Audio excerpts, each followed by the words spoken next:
All right, kids, we are back with 15.3 notes, and I'm actually pretty excited about this one, except for a few nuances. So, the workout, you all know what it is. 7 muscle-ups, 50 wall ball, 100 double unders, max rounds in 14 minutes. Now, if you scaled, it's a little bit different. We'll talk about scaling in a second. So, first thing I want to address is the muscle-ups. You're probably fall into one of 3 to 4 categories. First, we got no muscle-ups, in which case, we know what you're doing. You're scaling that down. We'll get to that in a second. Then we got that 1 to some, which is a vague term that I hear a lot, which usually means closer to 1, but there was that one day back in '08 when you got like 3 in a row, but you couldn't replicate it again. So we'll deal with you guys in a second, but this is definitely not 7. So in which case, I actually recommend you go into the no muscle up group, barring one exception. Then there's the 7-ish. That's the, I should be able to get 7, but who knows what happened when the clock starts and my judge is being critical and reps me on rep number 6, and then we get into a fight and it ruins our friendship. So we'll talk about that. And then there's those folks who were like Cole Sager. And I'm pretty sure I saw Cole do like 33, 34 muscle-ups in a row one time. And so we know he's probably going to get 6 or 7 rounds. So if you're in that category, then awesome. Get after it and have some fun. So really what we're talking about in terms of breaking this down, leaving some in the tank.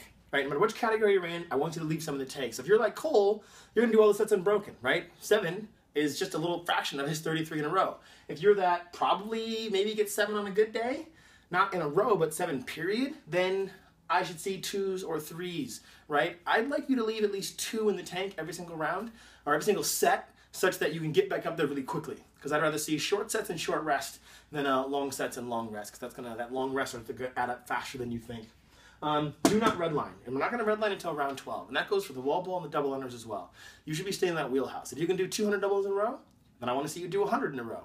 If it's 30 in a row is your best, then let's shoot for maybe sets of 25 and try to keep that rest to 5 seconds or less. So until we get to about minute 12, I want to see no redlining on that workout. And again, I said this already, but short rest, really short rest, 5 seconds or less. I like to count my breath. So if I breathe in and breathe out 3 times or 2 times or 5 times, if I'm really tired, I find that very, very helpful versus trying to count seconds, because then I stop looking at the clock, I'm bent over, or where was I? And one more thing, mistakes do not equal breaks. And what I mean by that, you're cruising along doing double unders, you got your stride, and then you make a mistake on 33 when you were planning to do 40 in a row, and then you'll stop and bend over, hands on the knees, right? Hit that 7, then take your break. Just because you messed up doesn't mean you need to extend the rest period. Mistakes do not equal breaks. That goes for missed wall ball shots. If you miss the target completely or just the ball slips through your hand, back up and back into it on the wall ball. So that's an important one. Mistakes not equal breaks. So 1 to some, 2 kind of categories. You can go into the, I want to do my 1 to some, probably 1, and finish ahead of all those scaled people, because I think that second workout is kind of lame because I can do muscle ups and I'm better than them. But I really think most folks should go into the no muscle up category and go ahead and do that scaled workout and get some, test that aerobic engine and see where you're at with the wall ball and double unders, or I think it's single unders. The 7-ish category, I think you should go for it. I really like what that competition space brings out in people. The gym's cheering for you, you got your face, hands, and balls all chalked up, and you're ready to go and get after it. So ride that wave of good energy, good vibes that are flowing in your gym, and let's see, hit that 7, leave time for 50 wall balls and some double unders. Maybe even get back to the muscle-ups, which would be really awesome. Or maybe 7 muscle-ups takes you 14 minutes, but 7 is the most you've ever done in 14 minutes, and that would be great too. Let's just celebrate the little wins, right? We're probably not going to see for most folks that 400 or 500 reps. Most of us would be happy to get 168 reps. Most of us have to get 8 reps, right? We're talking about kind of the worldwide population of CrossFitters. So celebrate your success with that. And then in that Cole category, again, we already talked about how to break that down. My one caveat for that no muscle up group, one frustration I have with this workout, and granted, the work is set, we're going to do it as it's set, because that's what we do, that's what we signed up for. But if you're like me, you're a little bit disappointed. That first piece, the RX division had the cool gymnastics element, the weightlifting-ish element, and then the jump rope element, and it would have been nice to see some kind of body weight pulling or pushing element for that scale division that's not there. So don't be discouraged. Work that in the off season so that next year we know this movement's coming up, it's not going away, that you'll be ready to hit it hard. So I know it's a bummer that there's not something that kind of is representative of the muscle up, whether it be a pull up or a dip or both, but just get after the workout as prescribed. And then one more thing.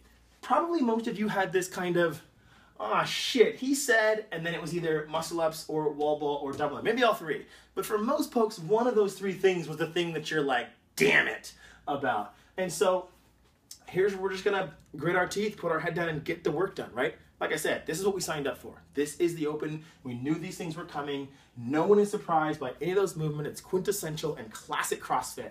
And so let it be a reminder to work your weaknesses in the off season, but I want you to toughen up. I want you to start this with some grit. I want you to make a plan out of the gate, and when that plan goes to shit, I want you to reassess and get back to work. Whether it's muscle ups or wall ball or double unders, forget about it, right? We're going to lose this piece. All right, in fact, we're going to change that. Don't know where my marker went, but let's think of this as like, oh yeah, muscle ups. And let's get after it. So try to have some fun tomorrow. Remember, we're not going to redline until minute 12. We're going to leave some in the tank on every set. And that might mean unbroken sets for you. But if it doesn't, break those up. Short rest. And then remember, mistakes do not equal breaks. Super important one for athletes, whether you are no muscle ups, 1 to some 7-ish, or if you're like Cole Sager and you're going to do 6 rounds, which I'm super excited to see. So I'm calling that shot right now. Cole Sager wins 15.3, bringing it home for the Northwest. Yeah, we're going to put even money on that one. Anyway, have fun with 15.3. Thanks for watching.